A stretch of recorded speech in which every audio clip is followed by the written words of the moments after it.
Who here can say they've sat down and watched the full race of a NASCAR race and actually knew what was going on? Besides just saying the cars make left turns. Okay. So, obviously, I'm going to be talking about NASCAR and more things looked into it than what most people see. So, the early ideas of NASCAR, according to NASCARinfo.com, the first race that people supposedly say that took place before it was actually a league would be in Daytona Beach, February 21st, 1948. Red Byron won this. It was nothing big. It was just the first thing people were new and they wanted to go see. So then the first actual race in a NASCAR league was in Charlotte Speedway, June 19th, 1949.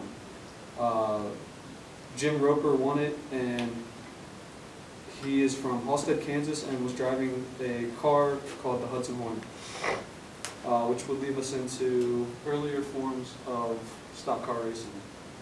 So the first stock car considered a NASCAR was created in 1953, and it was the Corvette Stingray. It had 150 horsepower engine, it had an incline 6-cylinder engine, and was created by General Motors. With that, it was a good car, but people simply thought it was just too nice to be on a dirt track racing and getting destroyed the whole time. So, if you've seen this car, it looks familiar from the movie Cars. It's called the Hudson Hornet. Believe it or not, this is an actual car. This was considered the first stock car to race around the track, and it was created by Hudson Motor Car Company, and which would lead us next to strategy behind stock car racing. So, drafting is, you can see here clearly how the three cars are lined up right behind each other. Well, that first car has got the initial drag of the wind going right over him, so it's going to slow him down.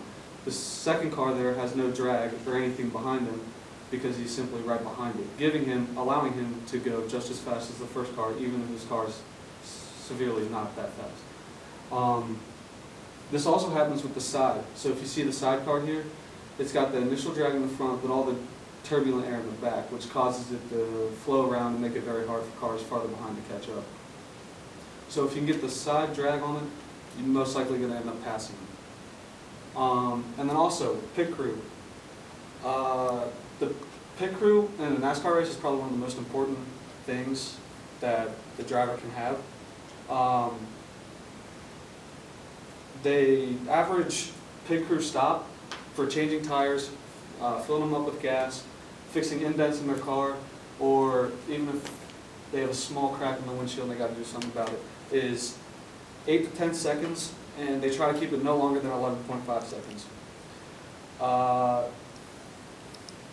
Blocking drivers is another strategy that's very difficult, because if you look, NASCARs don't have rear view, or the side mirrors, they only have the rear view, which would cause the drag in the middle of the car there. So if they start drafting off you, they could very well end up past you, causing you to block very hard and be very good at it.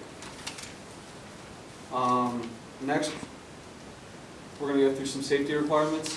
So, according to IndyCar.com, right here on the left is the safety barrier.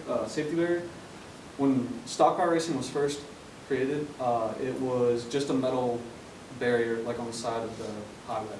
So if you crashed into it, chances are your car is completely destroyed, and chances are you will not race again. So with this new safety barrier they created, the little red triangles are like cushions, and the wall actually moves. So if you hit it, the wall can move a little, so your car isn't completely destroyed, and it allows the internal damage to not be as bad. And then here you have the Hans safety restriction. Now this is required at every single car used today. So this part here goes over your shoulders, and this keeps your head stable with the helmet. So when your car is rolling over, you're not just flying around inside the car, or your head's stable, and you will maintain stable conditions. With that, we're going to go into some pretty well-known stock car racers. So the top left, personally my favorite, you got Jeff Gordon. He's in third for most wins ever, 93 wins. He's 48 years old, named one of the NASCAR's 50 best racers to ever live and race. Mellow guy, doesn't have a whole lot to say. People try to start conversations with him, doesn't have a whole lot to say. He also raced with Dale Earnhardt, who is another one of the all-time greatest. Dale Earnhardt would be 68 today. Unfortunately, he died at Daytona 500, February 18, 2001, which led to the Hans's safety restriction device that we talked about earlier. That's partially why they got it. He actually worked with Jeff Gordon, so these guys were teammates, and if there was a race one of them couldn't make to, they would swap, and that way the points they would receive in the NASCAR league would go both towards both of them and help them get the championship. So he is 8th for most wins with 83, and it was cut short. I believe it was cut short due to the death of him. I believe that he probably would have come close to number 1. Dale Earnhardt now today has a son, Dale Earnhardt Jr. Just goes by Junior actually now. Dale Earnhardt Jr. actually talks with Jeff Gordon a lot because of how close him and his dad were, and it was the death of his father obviously was very hard. So he hangs out with Jeff Gordon a lot, and they have a good time. Now on the bottom here you have probably the greatest racer to live, which is Richard Petty, 200 wins, most ever. He is 82 years old now. He is nicknamed the King of Racing. He is the best racer there is. He's also the first racer to ever win the NASCAR Cup Championship 7 times.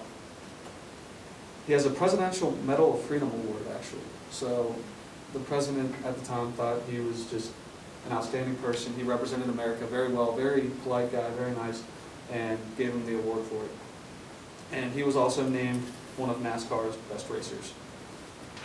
So then, on top of that, we'll go to some famous tracks that are in the NASCAR.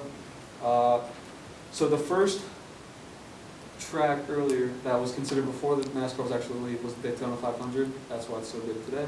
But the first actual race to take place in NASCAR history was Darlington.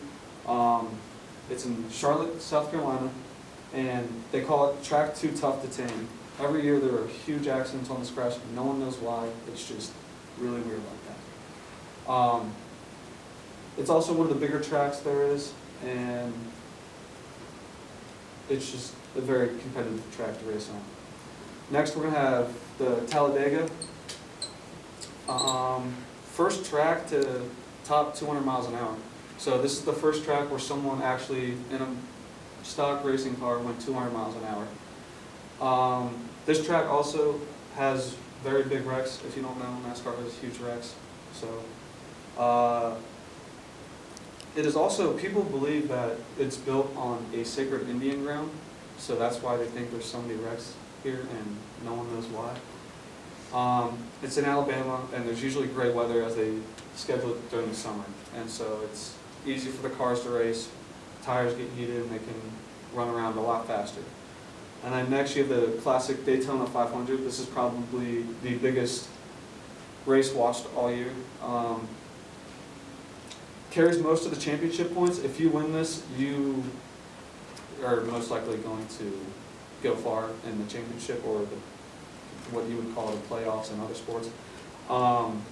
Always, same thing as Talladega, always has great weather. They always do it during the summer. Now,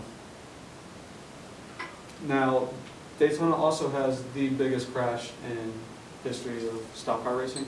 I don't know if you guys saw it or anything, but there was a video of it where a car hit the tail end of another car, and the car actually spins out and then flies into the fence, like severely hurting multiple civilians and killing a couple of them, unfortunately, because the only thing stopping it was that metal barrier that they still had at the time, and it was like a wired fence at like a baseball stadium, you would see, kind of.